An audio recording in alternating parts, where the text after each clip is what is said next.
Hello, everyone. I see a lot of people already joined, so we're going to go ahead and get started. I want to thank everyone for calling in today to hear kind of what Jason and I have to say about single-page application architecture. So I want to welcome everyone and kind of give a quick perspective. Our talk is on single-page application architecture, a project-proven approach. So myself and Jason here, hello, are going to be talking in a little more detail about our experiences with single-page applications. Single-page applications and that technology is really growing in the past few years, and there's a lot of kind of patterns and strategies involved with it, and we want to kind of take our experiences on enterprise level projects and compare it to kind of those strategies that you've learned about, just so you can kind of get those examples and kind of tested results of what works and what does not work when it's actually applied. So let's get started.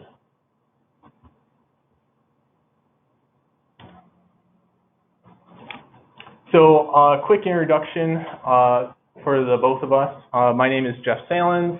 I'm an associate director here at X2. I've been with X2 for over 5 years, and I've played a number of roles, specifically with single-page applications. My entire time here has been working on various single-page apps.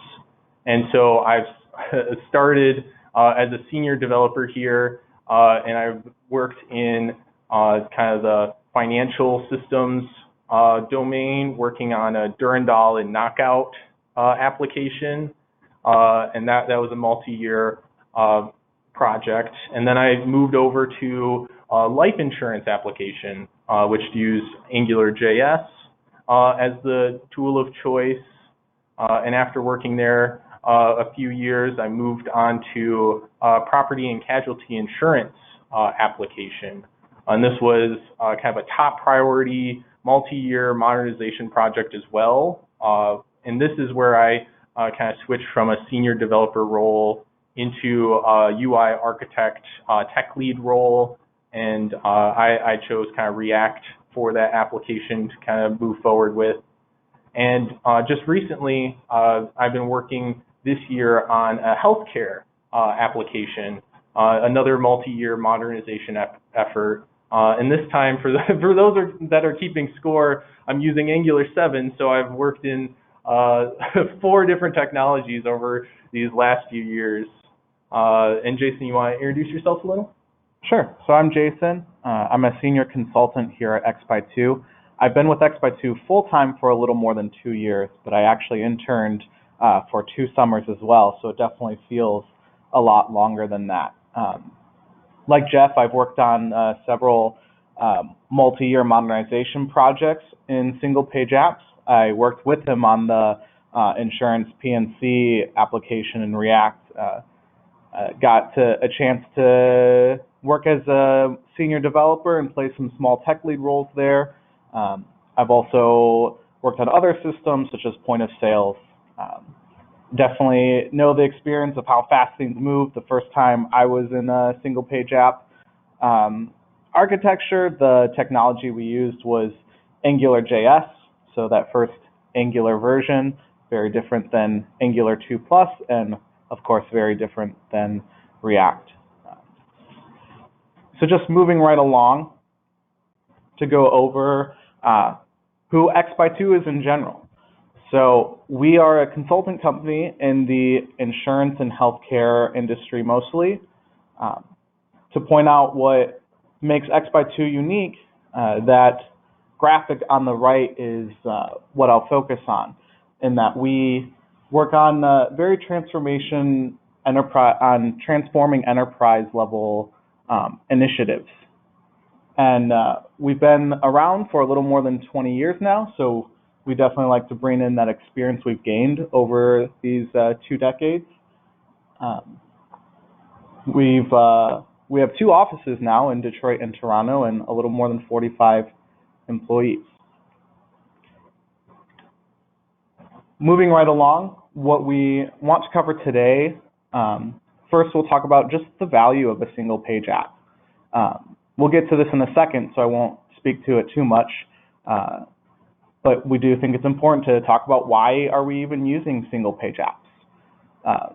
Next, we'll get into some high-level architecture. So we want to help you by providing you with some diagrams that you can take back to your team, help provide a holistic picture of this architecture, and get your whole team on the same page with what single page apps look like. Next, we'll cover finding the right single page app developer. So once you're in the single page app architecture, it's important to build the right team and train the right team. So we want to provide some tips based on our experience of how to hire the right person and how to train your person. Next, we'll get into some unnoticed tech debt. We'll walk through a particular example of a really common problem Jeff and I have seen on really every single page app we've worked on. And finally, we'll go over something called the Flux Architecture. This is a common pattern seen in single page apps, so we'll dive deep into what that looks like. Without further ado, I'll turn it over to Jeff to speak more on the value of a single page app. Thanks, Jason. First, we want kind of to start this webinar off with starting from the basics, talking about what is a single page application and why would someone choose to use this technology. So with a single page application, I define it as something that provides kind of a seamless user experience. Before, in older web applications, after a user interaction, usually the page would fully reload, so you'd spend a half a second or a second waiting for the next page to show up, and then you would continue on with whatever you were doing, maybe ordering a pizza or shopping on Amazon. And so what a single page application does is it removes those little delays or waiting for a full page to kind of re-render, and instead it kind of takes a little bit more time up front to load, and then as the user is kind of using the application, there's no full reloads. Things hide and show much more quickly.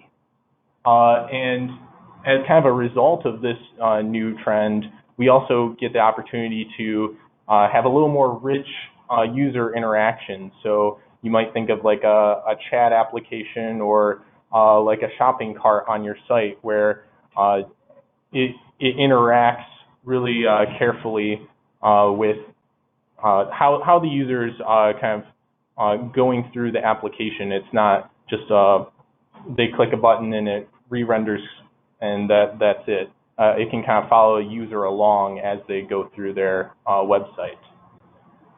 And so as you can see, these trends might have kind of originated from somewhere, and yes, kind of the mobile experience is getting pulled into the web domain, and a lot of these kind of user expectations, this is kind of where these user expectations are coming from, is users are expecting their web applications to act like mobile apps. So mobile apps are very fast in how they respond to user interaction, and they are more rich. And so that's kind of where this is coming from. So now that we know kind of what we want to do, how do we accomplish this?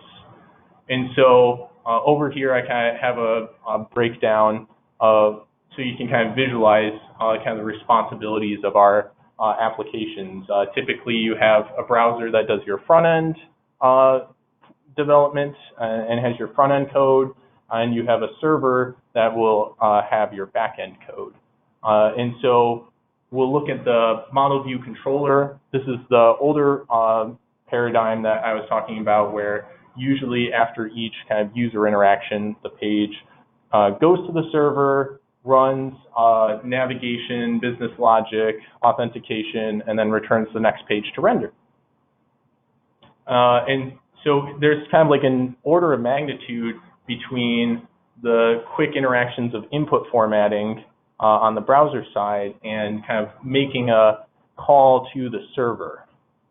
And so with a single page application, we moved some of those bullet points. We moved the page navigation and the business logic to the front end. And so that reduces, in a lot of those common cases, the user interaction time. It's much faster to kind of respond to what the user is looking for.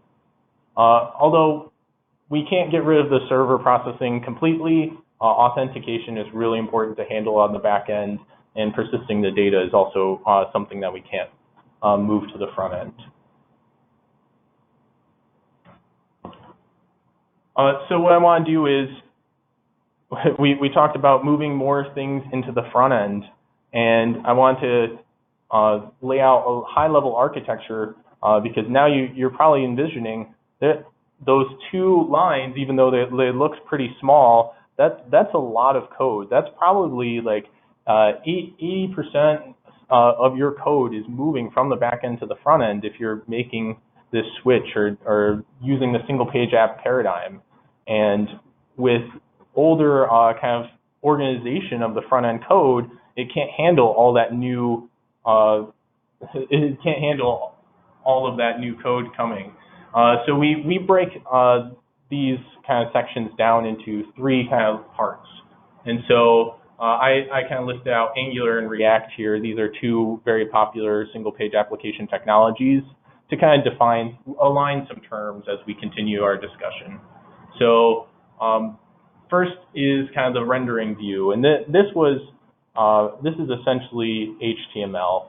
On the Angular side, it's referred to as a template because you have kind of the structure of how you want your page or component to look like, and then you kind of plug in data into that template. With React, this is called the DOM component. And so moving on to the next layer, we have kind of page interactions. And so this would be where the user would define, when I click on this button or interact with this web page, what should happen? And so these are these two layers interact really closely together. So Angular kind of bundles the template and component really closely, and React, from a naming convention, kind of pairs up DOM and smart components. And then this is a section that is probably entirely new to your application if you're moving from a traditional web app to a single page app. And this is kind of a section where all your business logic and your front end state live. And kind of I was talking about moving a large portion of your code over. This is where it should live. Sometimes you'll find that some of this logic might sneak into your page interactions, and so we have to be really careful on making sure we separate what's business logic and kind of what is the user interaction. And so on the Angular side, this is called a service, and as you can see, Angular kind of this tool covers the full layers of abstraction. It kind of solves all of these problems in a very opinionated way. And so this is great for teams that it's their first single page app that they're working on, because a lot of patterns are already kind of figured out and kind of presented to them. On the React side, React does not kind of cover this business logic and state. Recently, hooks, some might argue React hooks can kind of fill this gap. Right now, at an enterprise scale, we've seen React and Redux be proven and work out, but certainly you can kind of switch out Redux for another kind of front-end state management of your choice. And so that's something that is a little different for React, and is React kind of decouples some of these layers, and so that allows kind of different patterns to be developed, based on what meets your need. So typically when you're working on a React app, they're good if you have a very you have a lot of constraints you need to plan for. So like maybe performance is a real big concern. And so React gives you that flexibility to plan for those constraints, usually from the help of like an architect or a strong tech lead to make that successful. And something I wanted to point out is so I did mention performance. If that is a concern, I've worked on kind of heavy performance tuning on all 4 different SPA kind of stacks, and React is kind of my go-to choice for performance tuning. You might see details of Angular is comparable, and it is, but in terms of React providing tooling and kind of visibility on what is slow and what exactly needs fixing is very kind of ahead of the other technologies out there. So I want to switch gears, hopefully kind of with that overview and value, you really are convinced to start a single page application, and let's talk about finding the right developers for your team. So what I've seen, I do a lot of hiring here at X2. I do between kind of 40 and 50 interviews a year. And I also, from that experience, our clients, large companies, kind of lean on me as well to help with their hiring process. And so what I found with this process is typically I was a tech lead and I'm looking to staff maybe 2 or 3 developers for my team. I reach out to the HR department.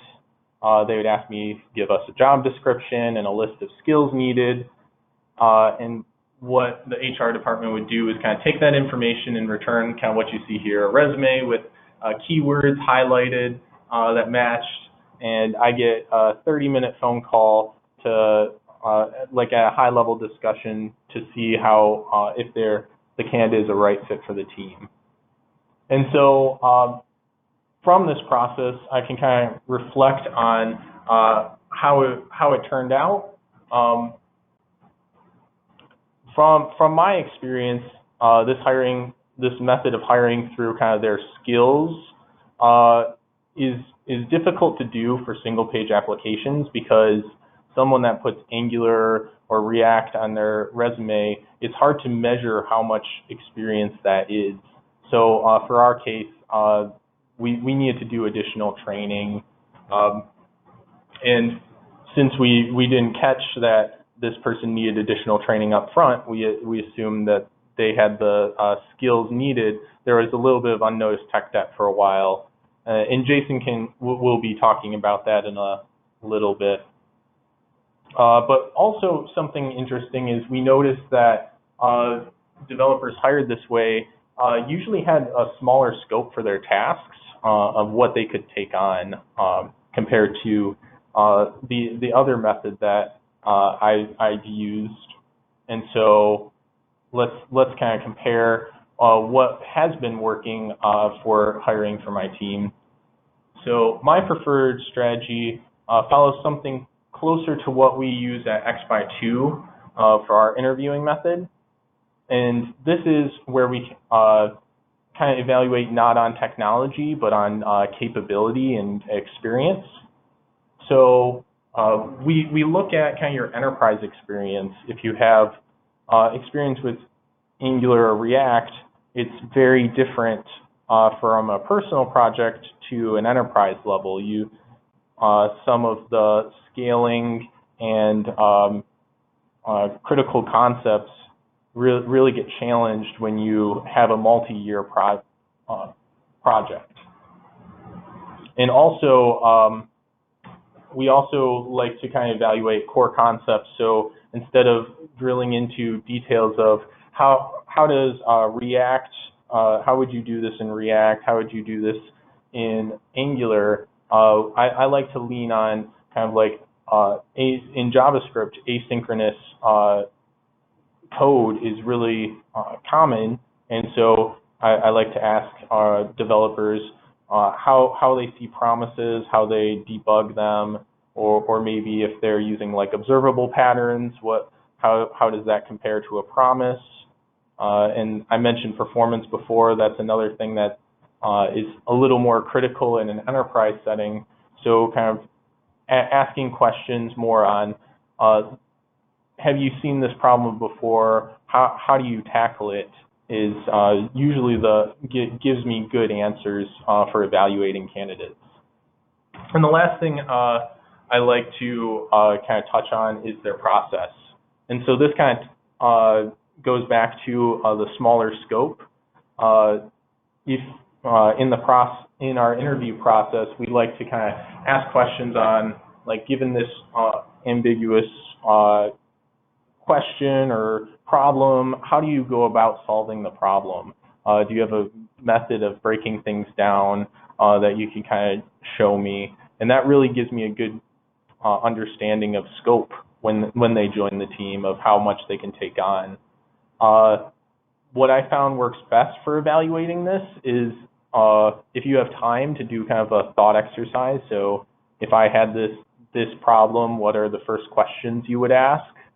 But also I found, if you don't have as much time, asking about advice.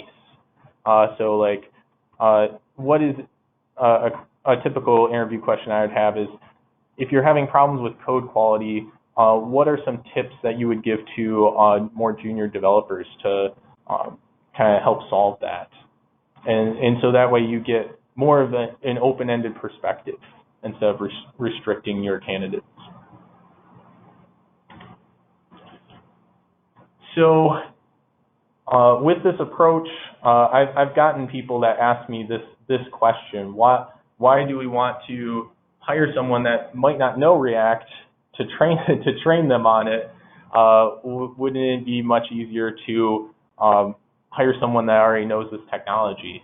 And this is a really good point. And at first, I would agree. We really need to make sure they at least know the tool that you're working on. What I've found from my experience is a lot of these single-page application technologies, they have a lot of similar patterns. They're not very different from each other. And in my experience, developers can switch from Angular to React very quickly. What I found takes more time is training them on things that aren't as obvious at first, kind of like getting them ramped up on your enterprise project. And so maybe I can elaborate a little more on my training process. So in my training process, what I typically do is I give a developer that joins my team about 2 to 3 weeks to ramp up on things. And so this is a very rough estimate. It really depends on a lot of different situations. But from an enterprise project, this is what I've seen. And with those 2 weeks, this might be someone that, if it's a React project, only has worked in Angular, then they still ramp up in 2 to 3 weeks. And it's not just kind of reading, kind of reviewing technical videos, but other things as well. So reviewing technical videos is really important. Pluralsight has really good courses on both React and Redux, and I know we also reference a lot of Egghead videos as well, especially with Redux. But also we encourage them at this time to kind of review project documentation. This is where there's a lot of patterns that single-page apps kind of follow, and over time your team picks these patterns. And this is where hiring someone with just a React experience, it might be a little different. It still might take them time to ramp up because they're not used to your patterns. And so there still is a significant kind of training portion for them to get up to speed.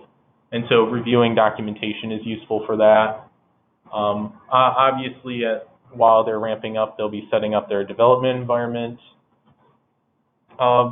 But to help with these patterns, we found skeleton projects work really well. So we have kind of like a really small, kind of like you start up your own Angular or React project, and you can build like a simple page or feature in this project before you start contributing to the code base. And this will let you kind of experiment with the best practices that you see without kind of working in the production code or in the final code we're delivering. And another thing that really helped developers ramp up really fast is pair programming. So with the skeleton project, this has been, I think, the last two major projects I've worked on, we have a skeleton project set up, and this works out really well. In my current project, I've been using a pair programming pattern to get people kind of up to speed, and it's worked out fantastic for kind of testing out, getting everyone involved on understanding the patterns and why we're doing things. For example, we had a developer that was transitioning off the team mid-sprint, so there was code that needed to be delivered in 2 weeks that he did not finish, and I had our new developer that was replacing him spend 3 days with him, kind of both working alongside each other, and that process was fantastic. Once that developer ramped off, the new developer had no questions. He just picked up right where the old developer left off, and all the patterns were followed. I didn't get questions of, well, why was this done this way? Because you could see everything through practice. And it's a great kind of way to do a dry run, too, of the whole life cycle of understanding what are the requirements to build, understanding the patterns to build it under, and like the source control and deployment process as well. So at this point in time, I'm hoping that you're thinking, well, Jeff, if you're telling me I shouldn't really be hiring on technology, I already have a lot of strong developers that meet these criteria. They know the patterns of my business, of my projects, and I would say yes. You might have already hired your best single-page app developer. On one of our projects, the property and casualty insurance project, we had a Java developer that's been working in Java for 15 years, hasn't even worked in JavaScript. After 6 months, he was up to speed in React and Redux and was doing a fantastic job as a tech lead. And so just his experience with the company that he's been working for really helped kind of put him in that position and made him really successful. Hope you enjoyed that story, and I'm going to hand it off to Jason to talk about unnoticed tech debt. Thanks, Jeff. So again, I really want to walk through an example of tech debt that has built up in every single-page app project I've worked on, and I know same thing for Jeff's experience. So what I want to do to go through this is walk through an example. The example is not real, but the example will be reflective of what I've actually experienced. So I'll walk us through some made-up mocks and some diagrams to point out these problems. So to start, let's just imagine we have a mock like this. So this is a mock forum called Mock Overflow, and you can see we have a thread. So there's a topic with some comments already. There's some information at the header about who's logged in and a notification count, and there's also the ability to post a new comment, and when you post a new comment, that comment, of course, appears, and perhaps the notification count increases as well. So you, of course, want to be notified when someone posts a new comment on your thread. And you can imagine when tasking out this work, Ideally, you can split it up. Hopefully, you're not just giving one person this mock and saying, go work on it. For example, I can look at this and think, okay, maybe there's one task or set of tasks for just showing the thread and showing the comments. Perhaps there's another task for handling the notification change as a result of comments, and perhaps a third set of tasks for handling posting a new comment. So getting a little more abstract, what you might end up with is a solution that looks like this. And what I have demonstrated here is the flow of data. So at the top, we have our app state. So of course, we'll initially grab data from our app state. And what I commonly see as a tendency is that we have this single place to connect app state to our components or what have you. And then that will manage it and pass it down further. So if we think of the header, that'll grab the data it needs from app base, and then it'll pass it down to notification, so notification is properly updated. Similarly, thread will grab from app base all of the thread details and the comments posted, and thread will pass that on to the comments. And this might look okay and simple, but I argue there's a simpler way, and as your application grows, this is not sustainable. So right now, you might think at your app start, this looks okay, but this is how your unnoticed tech debt is going to build up by following this. Instead, you can do better and have fewer dependencies by directly grabbing from app state. So this, I think, is clearly less complicated than the one on the left. There are fewer dependencies. As a result, your components become less complex in themselves. On the left, with the dependency on app base, you end up making app base handle too much. And then as you try to add more things, there's just more and more overhead, and it's harder to ramp up on. To put a concrete example from my own experience, we had a task that 1 year prior took fewer days. So in the span of 1 year, the same type of task was taking almost twice as long, just from that increased overhead of the dependencies. It's hard to make simple modifications. You're, of course, touching more files as well with added dependencies. Touching more files means if you're trying to work on things in parallel, you end up with more conflicts. And I really want to emphasize, every single page app project I've been on has had this problem. And because we start off with the left, which doesn't look so bad, it goes unnoticed and it makes it through the review process. To add more to the example, you can imagine like that was just one page, but then we added another page.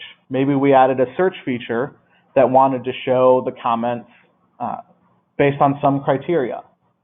As you can see, the diagram on the left added 2 additional dependencies. The one on the right only added 1 additional dependency. Kind of a sidebar, shout out to reusability. That comment at the bottom does not need to be, it's a brand new, different comment component. You can reuse the same comment, but for the sake of demonstrating the dependencies, I've put it twice here. So do be sure to be on the lookout for your project looking like on the left. You can imagine if we have to add twice as many dependencies for every new feature, then that's not going to scale. Your app is going to become out of hand. It's going to be harder to maintain it. It's going to be harder to add new features. Luckily, there's a pattern that's more formalized that can help us solve this problem too. And that's the Flux architecture. Since we've been dealing in the abstract for a lot of this presentation, I want to get a little more detailed and put some React terms on here, but I also want to note that this is being a architecture, just being a pattern, it can apply to whatever tech stack you're using. I just wanted to use the React terms so we can maybe get a firmer grasp on the on a particular technology. So there's a lot going on here. So I'm going to break it down a little bit. So let's start by just focusing on an action. So what an action is closely tied to our user actions. So if we think back to the mop, in this case, it would be posting a comment. Note that this is not two actions from this. This is not add comment, add notification. Our one and only action is post comment. So what happens after we click post, what happens to that action is, in React and Redux terms, it's dispatched, which then goes to your reducers, and your app state is updated. And the reason why we can do that, the reason why we want this to be one action and not multiple ones, is so the scaling of the app complexity is reduced. You can imagine if we had to do one action per one change, then we've doubled the amount of code we need to update our state appropriately. So if we had add comment, that would go through this whole life cycle. Our state would update, work would happen, and then it would go through a whole nother cycle for add notification. But from this, we can see multiple pieces of our app state can update from just the one action, reducing complexity and reducing time. So after our state is updated, we'll typically have a selector layer, which is responsible for bridging that gap between like how our data is stored and how our components need it. So we'll have our selectors feed data to, for example, React. And you can see that in this mock here, that both the new comment was added and the notification count was updated. So before, the notification count was 2, that has been incremented to 3, and there's of course the new comment there. So again, this is the holistic Flux architecture diagram, but why do we want to use the Flux architecture? What's its advantage over maybe other patterns? Well, for one, it helps keep separate the page interaction from the business logic. If we can think back to Jeff's high-level architecture diagram, we said it's really important to keep these two separate. And this pattern helps us do that by introducing the layers of what is our page interaction. So in this case, that was the action. What's our business logic? That's where our reducers come into play and the state updated. And how do we get that data? This makes it more maintainable and flexible. Again, as you need to add new features, because we've layered things nicely and separately, it's really obvious how we need to break up our code.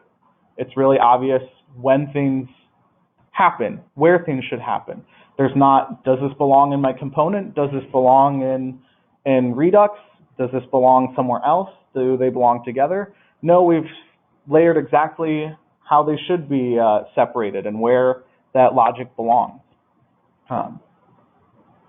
And finally, because, again, this is all separate, it's easier to test. I know from my own experience when these lines were blurred, when there was a lot of logic happening in, say, a React component class, testing these methods was non-trivial. It was difficult to get the proper unit test because how do you set up this component that's expecting all of this data and depends on all these other things? How do I just write a unit test for this one piece of business logic? And it's harder to do. So by having that separation that the Flux architecture gives us, it's much, much easier to test. So that's about all we had with content. So we'll move on to questions now. If you hadn't posted any questions yet, you can post it in the go-to webinar, and Jeff and I will take a look at them and answer them as we see them come in, and we'll try to get to all of them.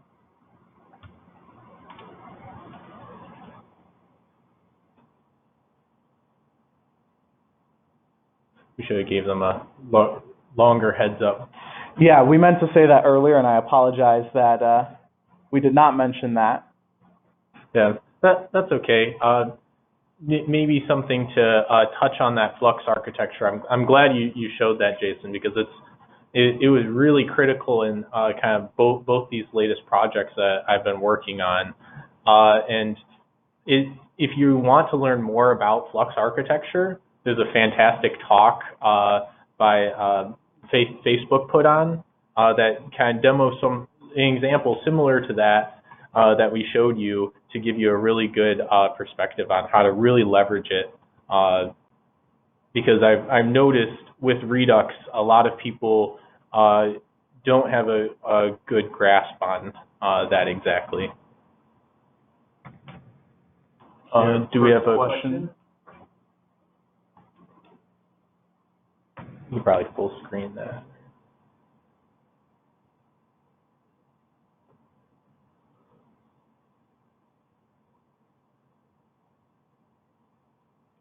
Apologize for the delay, just fighting with the technology a little bit.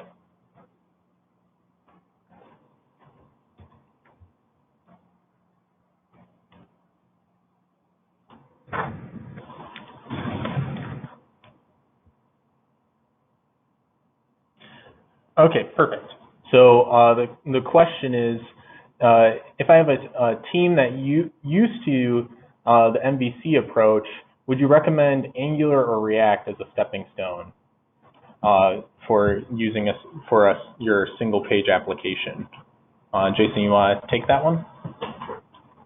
Sure. I think Angular more closely follows the patterns that you see in a typical MVC. A lot of these MVC apps are object-oriented, and Angular also follows that object-oriented mindset. So on the one hand, I think it will be less of a stepping stone, less surprising patterns using Angular.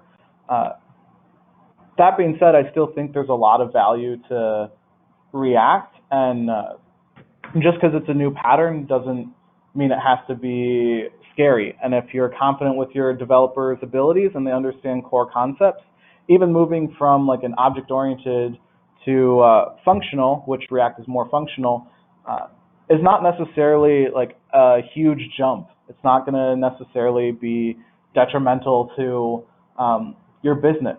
So, yeah, the way I joke about things is, Angular and React is the new Java versus C#, and so all the Java developers are going to go to Angular because it's very object-oriented, and all the C# developers are going to go to React because with C# you have Link, which is more functional, and React is more functional, as you mentioned.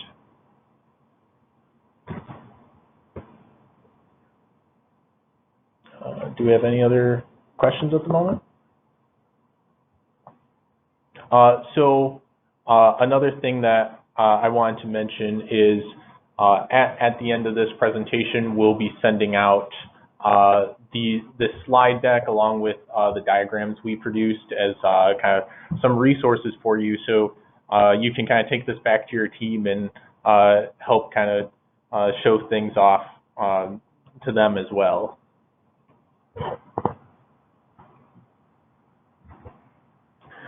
So we do have a question kind of mentioning GraphQL, and so as a casting convention, and so I can kind of take this.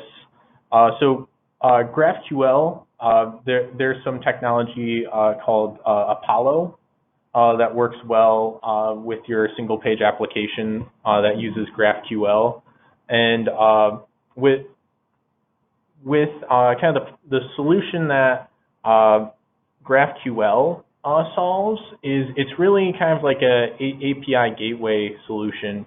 We didn't touch on that in too much detail, but that's something that we'd love to kind of follow up with further conversations on API gateways and their responsibility. But yes, GraphQL is if you're looking for more coordination and how I should use an API, so maybe your front end and your back end is a little more separated, and you need a more clear kind of contract of oh, this is the type to expect, or when there's an update, what exactly is the kind of structure of my response. That's a great time to use GraphQL. I see there's another question for, can you explain what Redux achieves and what you meant by React hooks? So I'll start answering this one. So Redux manages our data for us. You can think of it kind of as a global variable that can be accessed throughout your entire application. It's not as dangerous as a global variable because it handles that state management and updating logic for you. As to what React hooks are, it's relatively new. They came with React 16, and they can serve as an alternative to Redux in that they also help you manage some application state.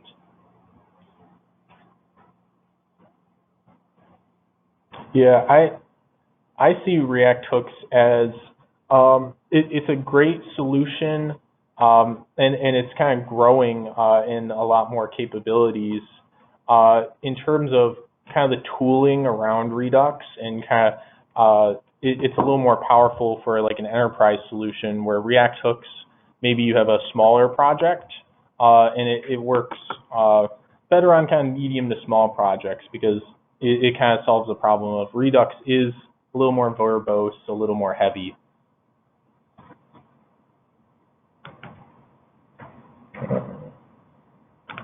Loving all these questions. Yeah.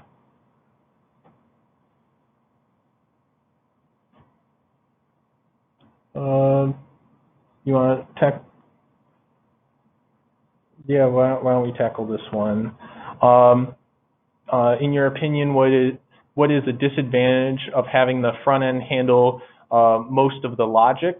Do you see any performance hits or find that web pages become bloated? Good question, especially for the enterprise domain. I think it's my turn to kind of answer it, and I know we're getting a good number of questions, so I'll answer this one quickly. So yes, I think you called out that disadvantage exactly. With moving more of the logic to the front end, it does have a concern on performance.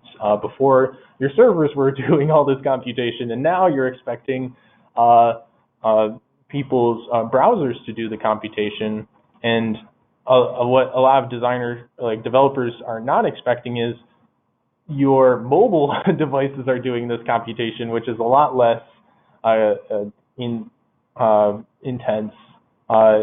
And so that's kind of where I'm going with, I mentioned performance tuning. You will run into performance issues and will need performance tuning in an enterprise project. That's natural, and that's good for working in a single page app. It doesn't have to be a big issue. I know a lot of times now if I jump on a project, I joined one in January, and I spent 2 weeks performance tuning and was able to get everything down well within the SLAs. So it's something that just has to be monitored with single page applications. There's also, another note on that is kind of referring to, I guess in terms of logic, a lot of times with what's exactly needing in performance tuning is repainting or re-rendering of your page. Since you're not refreshing the browser page, you need to kind of control how things are being repainted, and that's usually, so it's not really a measure of business logic. It's a really large amount of changes to the screen is your performance concern. And just to reiterate what Jeff said, I have found that while yes, it's very easy to have a poor performing single page app, it's also, there's a lot of tooling out there, and just with a couple of techniques in mind that are fairly straightforward, performance does not suffer, and we're able to get pretty complex pages to render and handle very dynamic and rich user interactions without suffering. Do you have another question that you picked? I think this is a quick one. Will we be posting this awesome video? Yes, everyone who signed up for the webinar will be receiving the video and the slides. Yeah, and I think we can send out the few other artifacts, kind of like the images that we shared as well. Those would be useful for you.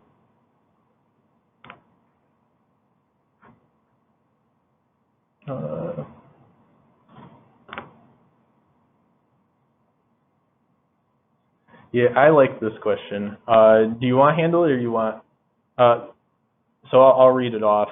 How do you handle reducing the amount of duplication on validation and business logic between the front end and the back end?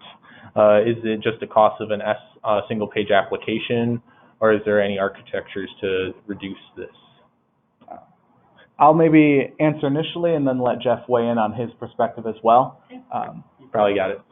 This is definitely a common problem a lot of projects run into, and in some ways you will end up with duplication, especially for your most important kind of validation logic, especially if you have a rich API that isn't necessarily receiving data from the front end. You don't want the API to make the assumption that it's getting good data. So yes, the API will need to do validation and not just rely on the front end doing this validation and other business logic. But you can oftentimes may also structure your API such that it's more data oriented and not necessarily doing the heavy lifting of this extra processing. So if your API is more light. Yeah, and maybe I liked what you were saying about data oriented.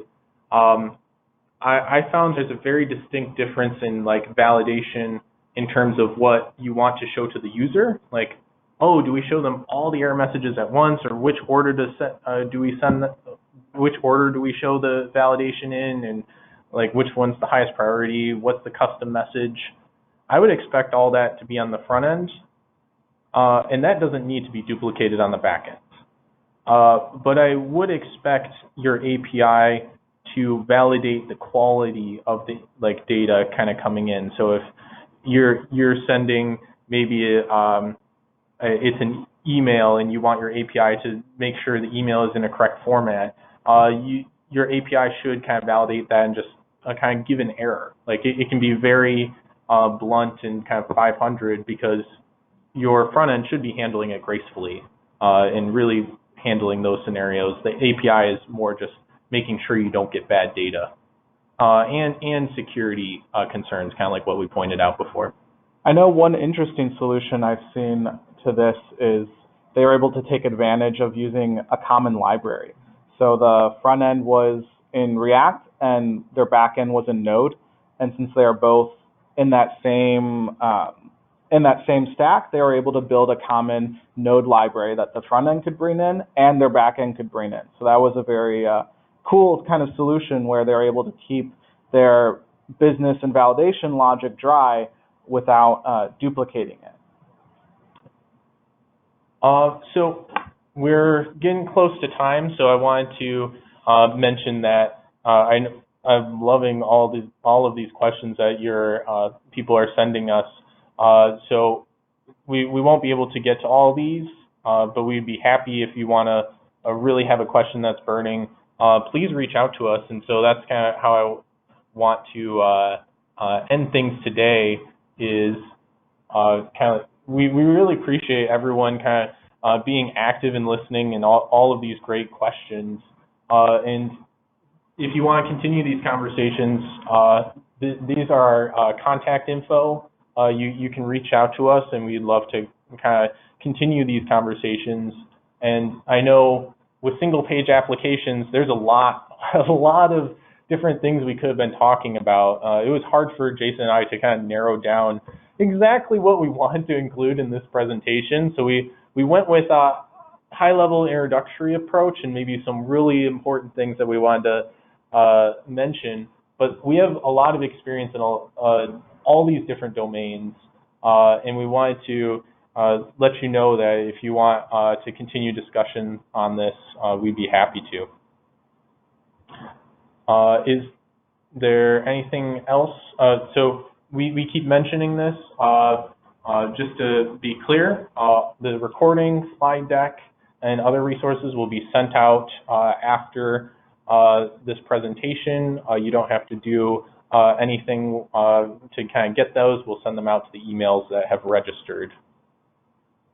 Anything you want to add, Jason?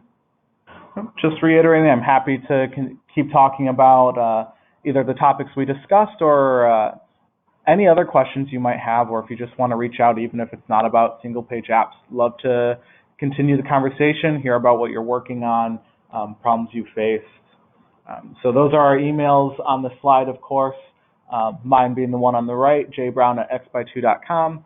Jeff's being the one on the left, jsallans@xby2.com. Great. Thank you much, everyone, for your time. It's been a pleasure kind of giving you this presentation. Take care and have a great rest of your day.